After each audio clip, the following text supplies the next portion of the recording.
How did you come up with the idea for this film? What was your drive behind making this film? It's a long story. I think most of us, while growing up, we heard the story of the thirsty crow. And eventually, it occurred to me when you start learning physics that, how the pebbles will have these negative areas and they might be absorbing the entire water and the water will not come to the top. But I kept wondering then what the crow should be doing. With age, I got answered to myself that if the crow drops a seedling in that thing, it might grow into a tree. When there are more trees around, maybe rain will happen. But obviously for that you want more crows to do that. So when the story came to my mind, I thought I should make a film on this and people would be aware of it.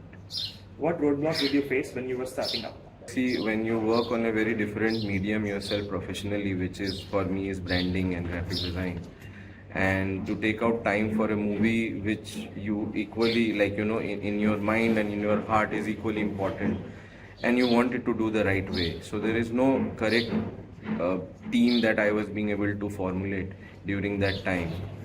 And then when we did, Corona happened, which took away 3 years. And then after that, when I came back to the working space, I thought of making a small team, and this time it really worked. Tell us about managing the human and financial resources of this film production. It's one of the most tough part because one, we are all working together towards it. Now to make people feel that they are a part is somehow feels wrong at times, because then it seems that you're not going to pay them. So I wanted to pay them, but maybe I don't wanted to pay them as much they are maybe making professionally. So it was really difficult, and but it worked really well because I feel eventually everybody who is a part of this, they kind of thought and worked for it as their own work. Tell us about the challenges you faced while shooting this film. There are these 3 parts. All of them they have this liquid motion, which we actually shot using macro lens. It was quite a task because we never did that before, but I kind of have this visualization which I wanted to put, and with the cost that we have, the money that we have, this was the most possible way of doing it. How different was what you originally envisioned the film being like and how it eventually turned out? I would say the concept through and through never changed. The crow is going to sacrifice itself for the betterment of the universe, of its surrounding. So that idea never changed. What changed is with time there were new styles coming out, and I really wanted to experiment with those styles, not stuck into one style and do 3 parts, because the 3 parts are also very different in themselves. Tell us about the target audience of the film and USP of it. I feel everybody is target audience to this film. The new generation, kids I'm talking about, and their parents. I feel that this is the time when everybody is talking about climate change. I'm not sure how much people understand it.